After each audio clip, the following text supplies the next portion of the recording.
The house was empty, but dinner was still warm. That was the first thing they noticed. Not the silence, not the missing people, but the food. Sitting on the table, untouched, steam still faintly rising as if time itself had paused in that moment. It didn't make sense. Because houses don't stay like that. Life doesn't stop mid-action without leaving something behind. Noise, damage, a sign. But here, there was nothing. Just a table set for three, and no one there. The neighborhood was the kind people describe as quiet, not silent, not isolated, but steady, predictable. The kind of place where routines form without effort. Lights come on at the same time every evening. Cars pull into driveways in familiar patterns. Neighbors recognize each other without speaking.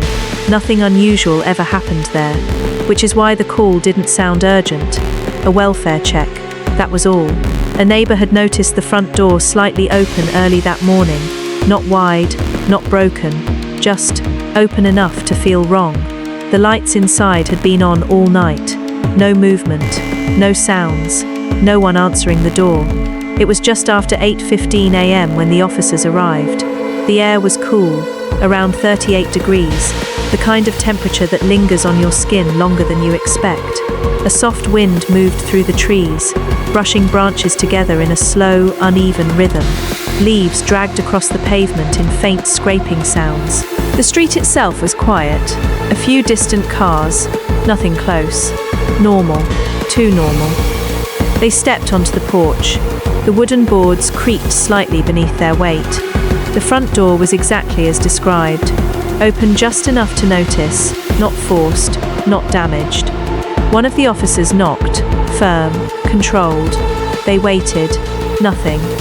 The second knock was louder, more deliberate, still nothing. No footsteps, no voice, no movement from inside. They exchanged a brief look, then one of them pushed the door open, slowly, carefully. The hinges made a soft, dragging sound as it moved inward, and they stepped inside. The first thing that hit them wasn't what they saw, it was what they smelled.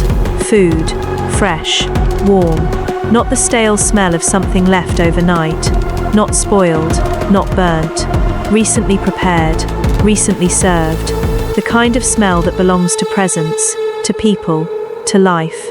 But the house was silent, not empty silent, different, heavier. The living room was exactly how it should have been. Couch cushions in place, a blanket folded neatly across one armrest, the television off, no signs of disturbance, no signs of movement beyond what would be expected in a normal home. Nothing broken, nothing misplaced, except the absence. They moved deeper inside. Their footsteps were slow, measured, each step landing carefully against the floor, listening, waiting for something to respond. Nothing did. No sound, no motion. Then they reached the dining area, and that's where everything changed. The table was set. 3 plates, 3 glasses, 3 chairs. Each plate held food. Not half-eaten, not abandoned long ago. Fresh, still warm, steam faintly rising into the air. One of the officers stepped closer, instinctively raising his hand above one of the plates. The heat was still there. Not strong, but undeniable. This hadn't been left overnight. This had happened recently. Very recently. One chair was slightly pulled back, angled just enough to suggest movement. Not violent, not rushed, but interrupted, as if someone had stood up in the middle of something. A conversation, a moment, a life. But there was no sign of what had caused it. No overturned furniture, no broken glass, no spilled food, just stillness and absence. They checked the kitchen next. Everything was in place. A pot still sat on the stove. The burner was off, but recently used. Utensils rested exactly where they should.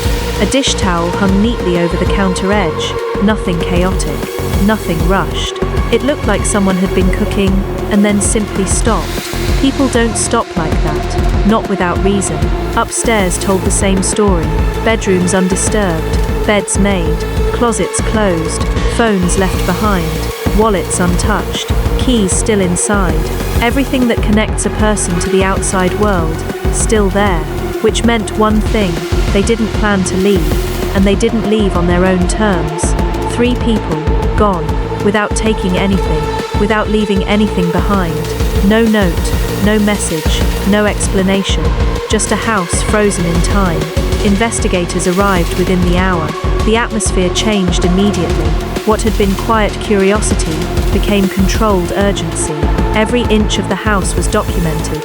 Photographs taken, measurements recorded, surfaces examined, patterns analyzed. But the deeper they looked, the less it made sense. There were no signs of forced entry, no broken locks, no damaged windows, no evidence of someone breaking in, which meant whoever entered was allowed in or was already inside. That possibility lingered, uncomfortable, heavy, because it changed everything. This wasn't random, it wasn't opportunity, it was intentional. Time became the central question. How long had the house been like this? The food suggested minutes, maybe less, but the neighbor's statement complicated that. The lights had been on all night, which meant the timeline didn't match. If dinner was still warm in the morning, then something had happened shortly before the officers arrived. But no one saw anything, no vehicles arriving, no one leaving, no unusual sounds, no disturbance. It was as if whatever happened in complete silence. Then came the detail that shifted the entire case. One of the glasses on the table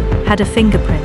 It didn't match any of the 3 missing individuals. Someone else had been there, sitting at that table, close enough to touch, close enough to leave a mark, which meant this wasn't just an intrusion, it was interaction. Someone had shared that space with them, and then something happened, something no one heard. No screams, no struggle, no chaos, just 3 people disappearing. Days passed, search teams covered miles of surrounding area. Neighbors were interviewed repeatedly, footage from nearby streets reviewed. Nothing, no trace, no direction, no answers.